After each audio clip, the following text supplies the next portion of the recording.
So let's start with our review, or kind of our basis for Lewis structures, okay? When we talk about covalent bonds, we are talking about things that share electrons. Is that part clear for us so far? Ionic bonds is transfer of electrons. Covalent bonds is sharing of electrons.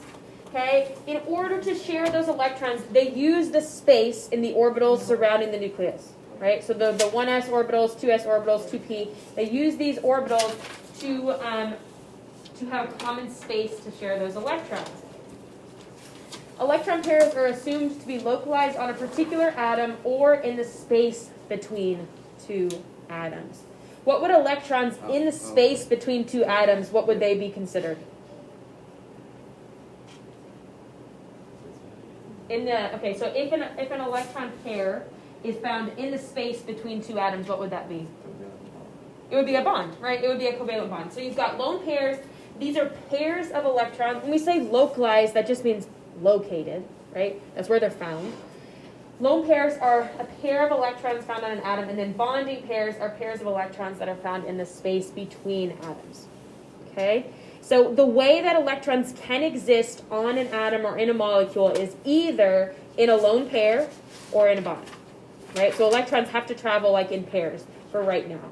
Right? For what we know right now, they're going to travel in pairs. Okay, or exist in pairs. I shouldn't say travel in pairs. They'll exist in pairs, either as a lone pair or as a bond. All right. You don't have to write this part down. I don't think I gave you anything here. The localized electron model gives us a couple different things. It describes to us the electron arrangement, or the Lewis structure of the atom. That's what a Lewis structure is. It's a two-dimensional image that gives us the location of electrons in an atom or in a molecule. We're going to be able to predict the three-dimensional geometry of it. That's probably what you did with the models. You're able to see the actual three-dimensional shape. We're going to do that. I have an app that does that for us. That we'll build them. We'll be able to move them around and see them three-dimensionally. And then we're going to look at the orbital types that form when we combine two atoms. Right? There's going to be a new orbital type, not just an s orbital or a p orbital. It's going to build like this new shape. Okay? So let's move into Lewis structures. Lewis structures show how valence electrons are arranged, and they reflect how stable an atom is. Okay? Do you remember what's our goal when we are looking to form a Lewis structure or to bond two things? How many electrons do they want? They want a full shell. They want a full shell, which is how many? 8, right? That's usually what we're looking for. More specifically, we're looking for the noble gas electron configuration. So for all elements except hydrogen and helium, the noble gas would mean that we have 8 electrons in our outer shell. Okay, if we're looking at the structure of an atom and we're looking at the sharing of electrons, we're not only going to be looking at, does it have 8 electrons around it, but we're going to be looking at how many did it contribute to the structure and how many electrons does it have around it now, and we're going to see if that atom now holds a formal charge. We're going to start looking at that as well. Okay, so here's our basic steps for Lewis structures. We went over this in Chem 1. We gave all the steps for finding the Lewis structures. Did I make you fill anything in here, or did I just give you these ones? Okay, so there's some things for you to fill in here. All right, go ahead and write it down, and then we'll just kind of dive in with some examples on these Lewis structure steps. Okay, so we need to review a couple things here with our valence electron numbers. The number of valence electrons found in an atom is mirrored on the periodic table. Okay, how many valence electrons does every element in group 1 have? 1. How many valence electrons do elements in group 2 have? 2. Boron's group has 3. Carbon's group has 4. Nitrogen's group has 5. Oxygen's group has 6, 7, 8. So it goes all the way across the periodic table. You drop the transition metals, but the number of valence electrons, or outer shell electrons, goes with their group number. Group 1, group 2, skip the transition metals. 3 or 13 has 3 valence electrons. 4 or 14 has 4. So that part of it, you've got to know. Right? You've got to just be able to know that pattern. Because when we say we want the sum of the valence electrons from our atom, those are the numbers we're going to get. So if I were writing a Lewis structure for CH3OH, and I wanted to find out how many electrons total I needed in that structure, I would look and say, at my periodic table, carbon is in group 4, So it's going to give me 4 electrons. Hydrogen's in group 1, so it's going to give me 1. But there's 3 hydrogens, so that's 3. How many is oxygen going to give me? 6. And hydrogen's going to give me 1 more. So I should end up with a total of 7 to 14 electrons in my structure. Okay, does that part of that make sense? So you have to know the valence electron pattern in order to be able to do this stuff. Okay, for right now, this number should always come out even. Okay, it should always come out even because we said electrons exist in pairs. So it should come out even. Okay, what happened if I have this molecule, CO3 minus 2? So use plus 2. Good. I'm going to have 4 electrons from carbon plus 18 electrons from oxygen. What do I do with that negative 2 charge? I'm going to add 2 more electrons. Very good. So I would have to represent 24 electrons in my structure. Okay, questions about that? Okay. Use a pair of electrons to form a bond between each pair of atoms. Atoms usually have a noble gas configuration. Arrange the remaining electrons to satisfy the octet rule, or they call it the duet rule for hydrogen. So what would that mean? What do you think the duet rule means? Hydrogen gets 2. It only gets 2. Hydrogen, more specifically, only gets 1 bond. That's it. Hydrogen never gets a lone pair. It never gets to go in the center. It only gets 1 bond. Okay? So let's talk about how we arrange our atoms in our Lewis structure. When I teach it in Chem 1, I call it the skeleton. I arrange them in a skeleton. And so that means if I was looking at CO3, carbon goes in the middle, I arrange the 3 along the outside, and then I can start adding my electrons in the forms of bonds and other lone pairs. Okay, so we'll kind of see that as we go. But when we arrange our atoms in our skeleton, we want our central atom, usually whatever comes first, is going to go in the center. Okay, if you have carbon, it always goes in the center. If you don't have carbon, it's usually whatever comes first. Right? It would make no sense here for us to put oxygen in the middle, right? We have 3 oxygens and 1 carbon. So what does common sense tell us to put in the middle? Carbon. The carbon. Okay. So I would start bonding my atoms out here. I would add my electrons to fulfill the octet. Do you remember this part? Is it coming back to us a little bit? Right? These are called lone pairs. These are called bonds.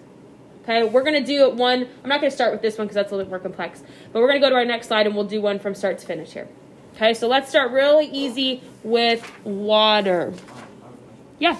I might be remembering this wrong, but doesn't carbon always go? Anytime we have carbon, it goes in the middle. Yeah. Okay. We're going to start with really easy here with water. Oops, sorry. Sorry, where'd it go?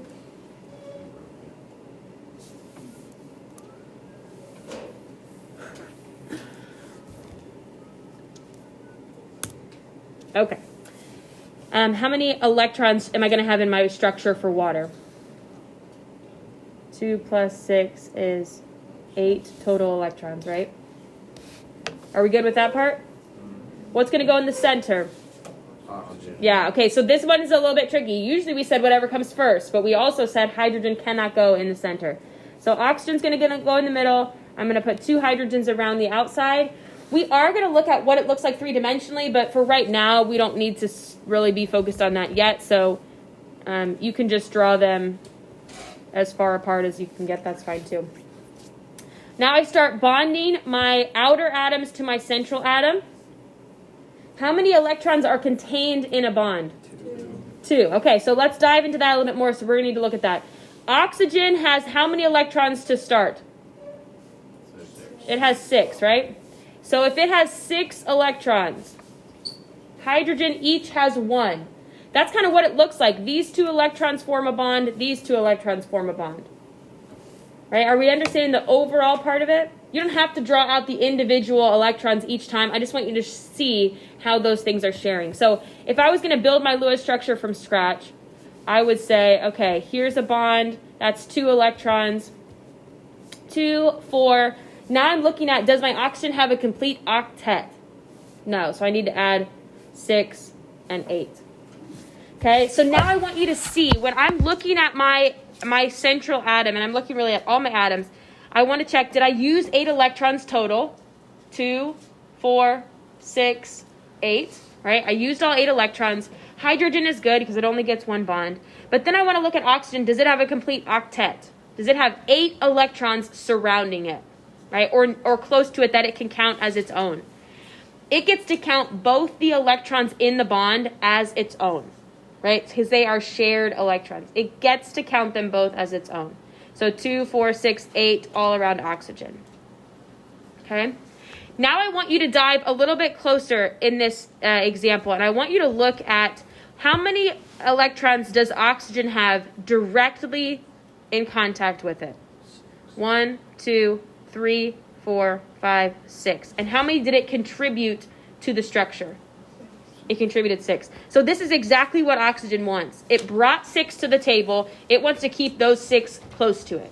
So this has an overall charge of 0, right? Hydrogen is not carrying a charge. Oxygen is not carrying a charge. So this is a neutral molecule. Does that make sense? We'll kind of see some that aren't that way, but that's a good Lewis structure. You will see, okay, I've got this little chart up here. We're doing this in Chem 1 right now as well. Each group has a preference about what they want to have. Every element in oxygen's group prefers to have 2 bonds, 2 pairs, because it brings 6 electrons to the table. So here's 1, 2, 3, 4, 5, 6. 2 bonds, 2 pairs. That's its preference. Hydrogen's group's not up here because it only gets 1. Okay, but we'll look at the preferences as we go. All right, PBr3, phosphorus gives us 5. Bromine each gives us how many? 7 times 3, which is 21. So I'm going to look for a total of 26 electrons. Okay, what's going to be my central atom here? Phosphorus. And then I just spread out my outer atoms as far as they can go, right? They want to be kind of as far away from each other as possible. Now my next step is to bond from the central atom to my outer atoms. Okay? So how many electrons have I used there? I've used 6 so far, right? 3 bonds times 2 electrons each is 6. So next step is going to fill your octets on your outer atoms. 2, 4, 6, 8, 10, 12, 14, 16, 18. So I've used minus 6, that's 20, minus 18. So I've got 2 electrons left in my structure. Well, then wouldn't it go like swoop? Right on what? Yep. I need a lone pair on phosphorus. Because before that lone pair, phosphorus's octet was incomplete. All right, it only had 2, 4, 6 around it, and it wants to have 8. Now let's examine how many electrons are perfectly near phosphorus. 1, 2, 3, 4, 5. And how many did it bring to the table? 5. Right? So this is good. And Wait, how many? How do you know again how many electrons each one has? You look at the group number. So hydrogen, lithium, all of those guys have 1 valence electron because it's group 1. Beryllium's in group 2. And you skip these guys in the middle. Boron's group would be like group 3. Carbon would be group 4. Nitrogen's group would be group 5. What do these guys have? These are metals, so they don't behave. Their valence electron numbers are not as predictable. So we can't do the Lewis structure? Well, when you do the Lewis structure for it, it would be like an ionic bond, so not a covalent bond. So in an ionic bond, you would go on based on their charges and how many electrons they would have. So phosphorus had 5 near to it. Bromine had 1, 2, 3, 4, 5, 6, 7 near to it, and it brought 7 to the table as well, right? So none of our molecules here have formal charges. We don't put the lone pair on phosphorus in the same area as a bond.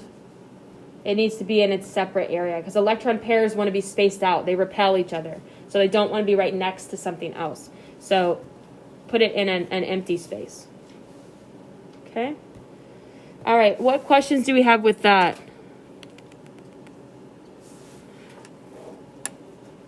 I want to do kind of skip ahead a little bit. Are we feeling okay with the basic Lewis structures where everything has complete octets? Yes or no? Okay, let's try. I want to just skip here to this slide with boron. Boron tends to form compound in which the boron atom has fewer than 8 electrons around it. It does not have a complete octet. Okay, so let's examine why that might be the case, right? Boron trihydride would look like this. Boron, H, H, right? Because we're only allowed 3 plus 3, we're only allowed 6 electrons in our structure. So why do you think we're okay with boron not having a complete octet? Because that's all it can give. Yeah, that's all it can do. It only brings 3 electrons to the table, so it's okay with having only 3 bonds. Right? If it were BF3, we would have 3 plus 21. We'd have 24 electrons to contribute. But I don't want to do this. Right? I don't want to do this with boron and fluorine, because if I do that, and this is kind of where we're heading next.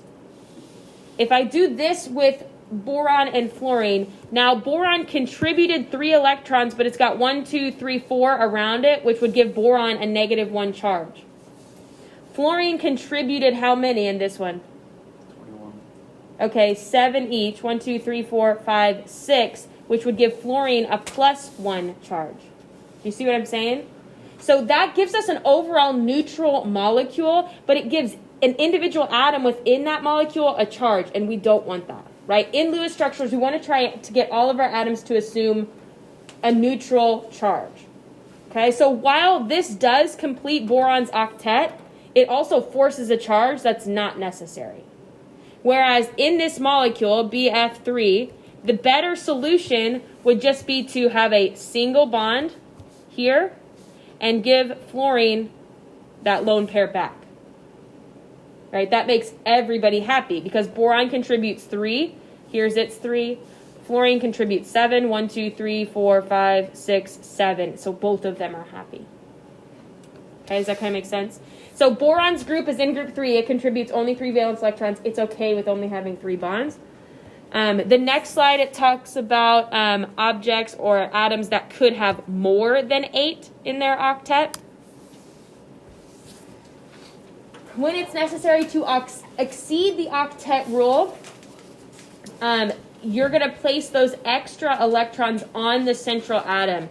Now, the times and when it's acceptable to exceed the octet rule is when our central atom is in row or period 3 or below. So aluminum, silicon, phosphorus, sulfur, that group and below have the ability to have more than 8 electrons. Give me a reason as to why that might be the case. Why is it specifically to energy level 3 or below? Okay, they have more protons. It's bigger in what way? Okay, we're getting closer.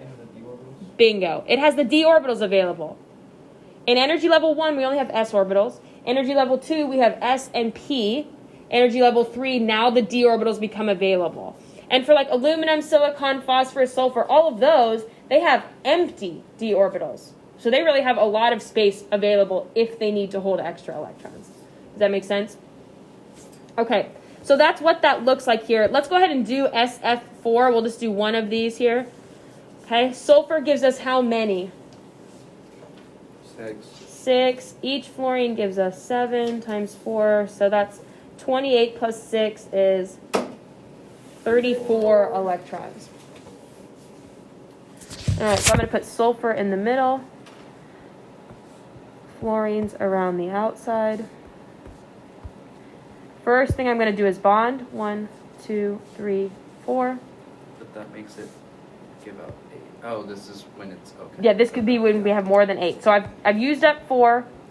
I've got 30 electrons left. I'm going to go ahead and fill the octets for fluorine.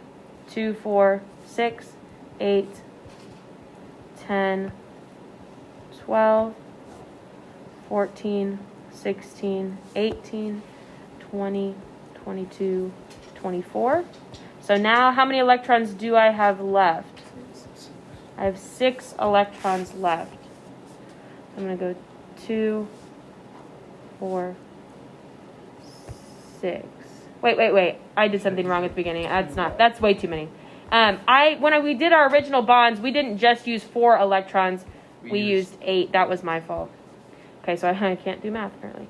Okay, so 34 minus 8 should be 26.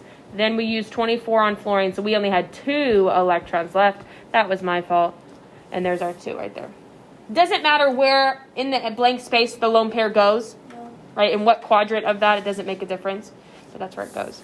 So now if we look at the kind of charges on our atoms, we've got all the fluorines have 7 electrons around them, which is what they want. Sulfur's got 1, 2, 3, 4, 5, 6, which is what it contributed, right? So we've got an overall neutral charge on this molecule.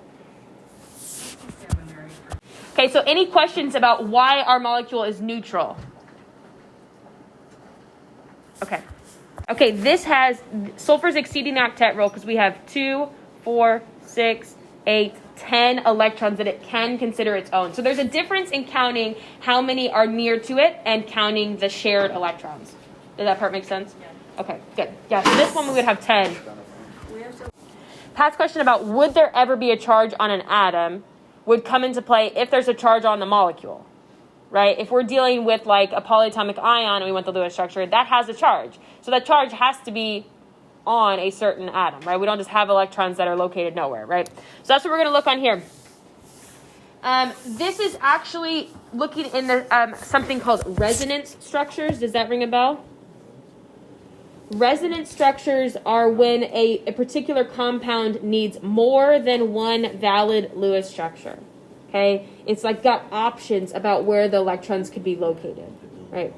That's right. You have to build more than one. Okay? This is something that's important, and I don't talk about this a lot in Chem 1, is that resonance structures, they're actually an average, right? The true structure of an atom that needs resonance is an average of the 3 that you draw. Right? We don't really, in Chem 1, I kind of explained it as like the electrons could be here or here or here. But the truth about resonance is that really it's an average, and your bond length is different. The bond structure is different when you have resonance. The electrons that are found in atoms that need resonance are called delocalized. They can move between certain bonds, and we'll kind of see that in the example. So let's go ahead and try NO3. NO3 minus 1.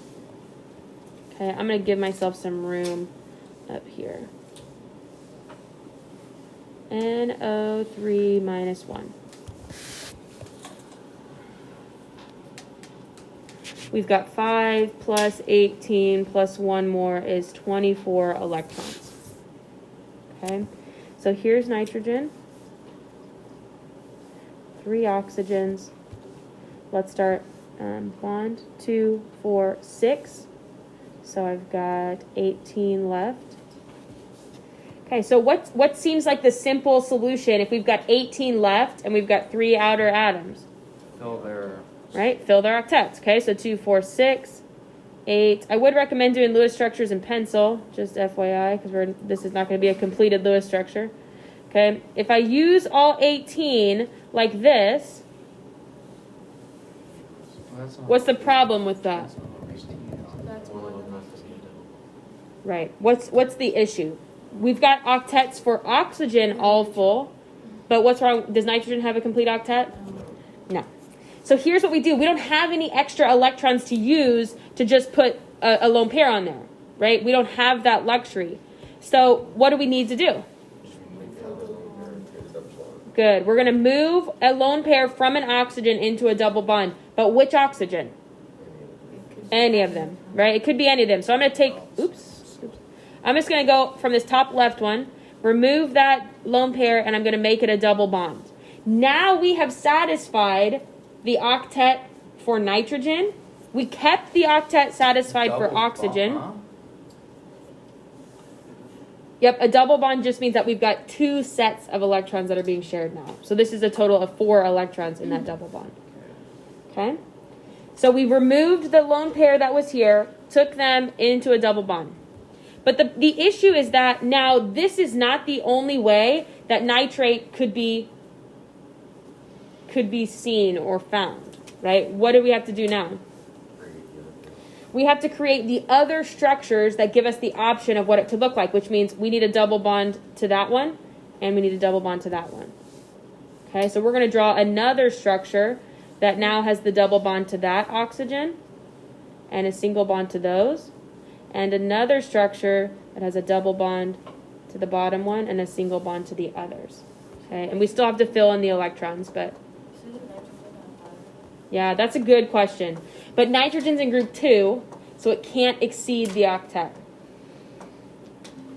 Usually when it has 3 bonds and 1 lone pair, that gets its 5 and it fulfills the octet.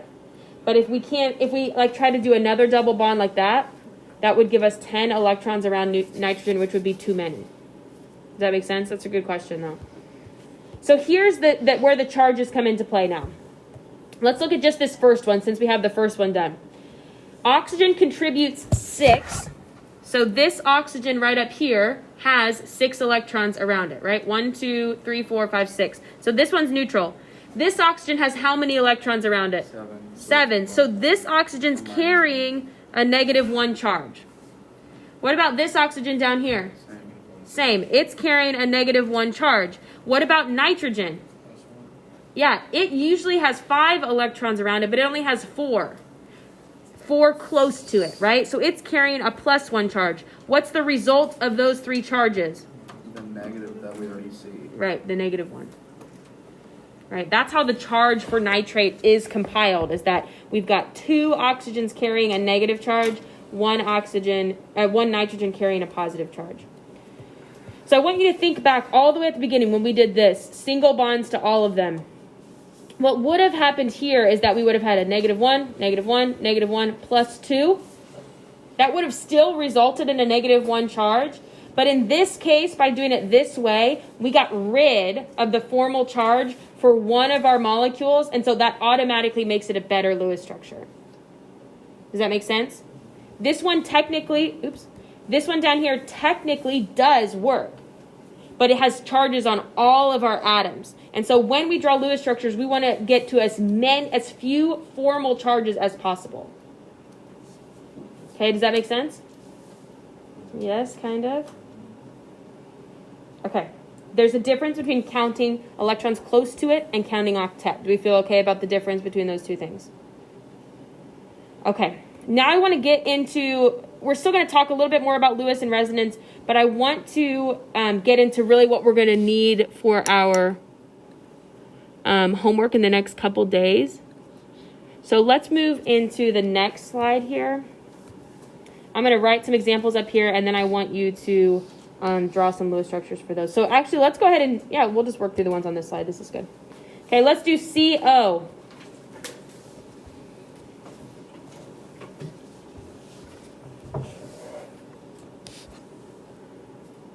Carbon monoxide. So 4 plus 6 would give me 10 electrons total.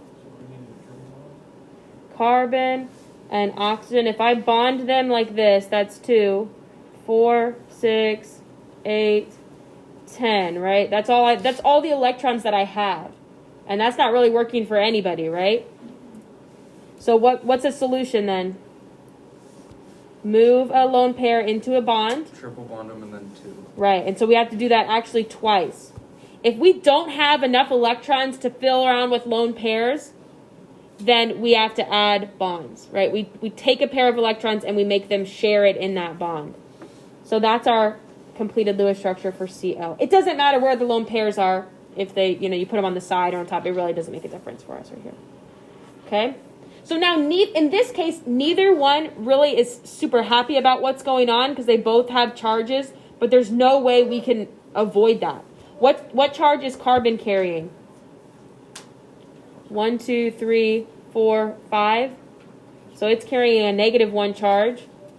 Oxygen has 1, 2, 3, 4, 5. It's carrying a +1 charge. So the result of that molecule is that it's neutral. But neither of them are very comfortable with it. But there's no other way we can do it, right? No other solution to that. Triple bond's the most you can have. You don't ever quadruple bond between. Okay. Let's try this one. CH3OH. This is the one I showed us at the beginning, and we were not super confident about that. The way it's written like this, it tells us that 3 hydrogens are bonded to that carbon. And then is there any way that we could have an oxygen bonded to that hydrogen as well? No. So the oxygen also has to be bonded to that carbon, and then this hydrogen is tacked onto the end there. Okay? So when we draw it, we go carbon with 3 hydrogens then an oxygen, then the hydrogen off to the side. Right? So here's 2, 4, 6, 8, 10 electrons I've used. How many am I supposed to have? I'm supposed to have 14, right? So I need to go, where do the rest of my electrons need to go? Around oxygen. Yeah. 12, 14. Right. So if you look here, carbon has 4 bonds, which is exactly what it wants. 4 bonds, no lone pairs. Oxygen likes to have 2 bonds, 2 pairs, which is exactly what it has in this case. Okay? Questions with that? I did CO2. So Yeah, we can do CO2. I think I got it right. All right, so CO2 is 16 electrons. Carbon, oxygen, oxygen. If I just do this, Carbon doesn't have an octet. right? The electron numbers are right, but carbon's octet is not complete. So what should I do? Take Two the lone double pairs. bonds. Right, I'm going to remove a lone pair and double bond, and I'll do the same really on the other side, double bond. Okay, so now carbon and oxygen have what they want. Carbon has a total of 4 bonds. Oxygen has 2 bonds, 2 pairs, 2 bonds, 2 pairs. If we count our total electrons, 2, 4, 6, 8, 10, 12, 14, 16, it's exactly what we're supposed to have.